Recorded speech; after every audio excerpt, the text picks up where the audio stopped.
Hola, mi nombre es Santiago, soy médico general y en esta ocasión les hablaré del sistema endocrino. La presencia de organismos multicelulares que acarreó la evolución va haciendo poco a poco necesaria la aparición de ciertos mensajeros, cuya función radica en establecer una comunicación entre los diferentes tejidos y órganos, que para entonces ya habían tomado funciones especializadas. El sistema endocrino es, entonces, el responsable de orquestar esta comunicación y mantener un equilibrio que proporcione condiciones ideales para el correcto funcionamiento de las células a pesar de los diferentes cambios que se generan constantemente en todo el cuerpo. A este equilibrio se le llama homeostasis. Pero, ¿cómo logró todo esto? A través de las hormonas. Podríamos definir que una hormona es, en esencia, una sustancia que se produce en un tejido y que produce un efecto en otro. O por lo menos eso es lo que se pensaba hasta hace algunos años. A los tejidos que producían estas hormonas se les denominó tejidos u órganos endocrinos. Alrededor de hace 100 años, Starling acuñó el término hormona para describir la secretina, que se produce en el intestino delgado y se libera al torrente sanguíneo para estimular la secreción pancreática. Hoy en día se sabe que hay hormonas que se producen en varios sitios del organismo y no necesariamente en un único tejido u órgano endocrino, y que hay hormonas que circulan en compartimentos restringidos, así como otras que actúan en el tejido que se producen en tejidos vecinos y en otros más distantes. En todo caso, podríamos definirlas como mensajeros químicos. Ejemplos de funciones que median las hormonas, que serán abordadas con más detalle en otros videos, son las siguientes: control del metabolismo, control del sodio en sangre, el volumen intravascular y la presión sanguínea, control del calcio y el fosfato circulantes, balance de la energía mediante la utilización de sus diferentes compuestos, reproducción, lactancia, crecimiento y desarrollo del individuo. Es importante anotar que hoy en día se sabe que el sistema endocrino no actúa de manera aislada, sino en estrecha comunicación con el sistema nervioso, tanto central como periférico, y con el sistema inmune, lo que ha llevado a muchos autores a acuñar el término sistema neuroinmune endocrino.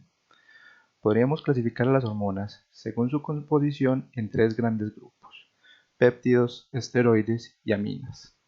Su estructura molecular determina circunstancias como dónde actúan, la vida media de la hormona, es decir, la cantidad de tiempo en la que una sustancia circulante tarda en perder su actividad biológica, y cómo se transporta.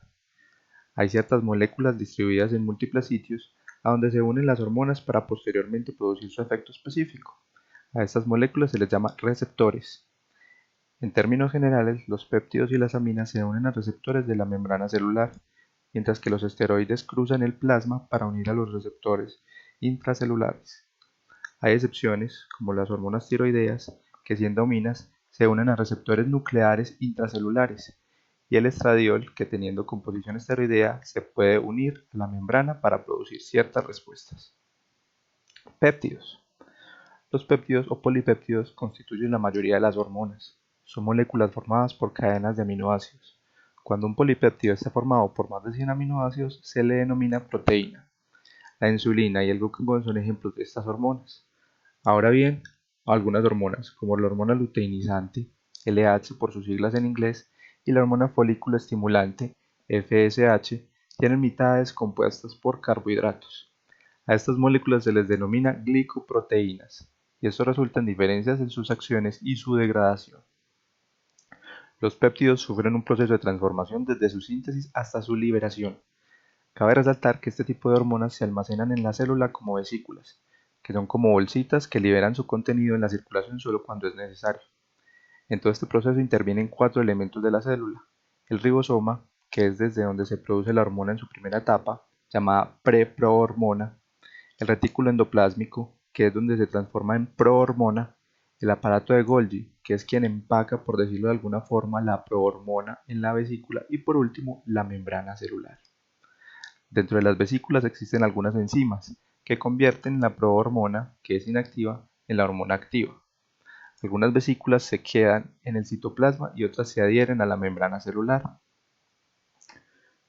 Cuando la célula recibe el estímulo adecuado, aumento del calcio intracelular por despolarización de la membrana o estimulación de algún receptor de membrana que aumenta el AMP cíclico y en últimas activa las proteinquinasas, la membrana de la vesícula se fusiona con la membrana de la célula, lo que permite la liberación de su contenido. A este proceso se le denomina exocitosis. Los péptidos son solubles en agua, lo que les permite entrar fácilmente en la circulación.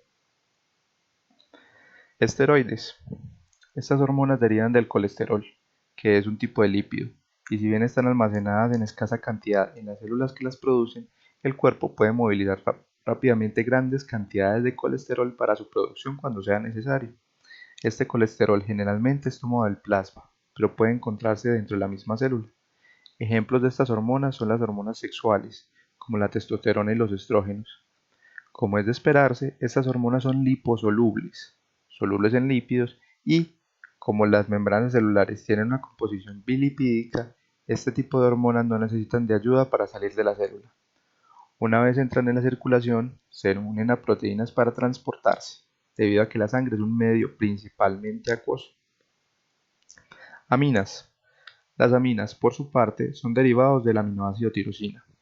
Dentro de las aminas tenemos a las hormonas tiroideas, como son T3 y T4, y las catecolaminas, es decir, dopamina, epinefrina y norepinefrina. Estas dos últimas también conocidas como adrenalina y noradrenalina. Las hormonas tiroideas son la excepción a varias reglas y serán discutidas con detenimiento en posteriores videos. Al igual que los péptidos, la epinefrina y la noradrenalina se liberan desde vesículas preformadas a la circulación, donde pueden encontrarse en su forma libre o asociadas a otras sustancias. Continuaremos con el resto del tema en videos posteriores. Un saludo.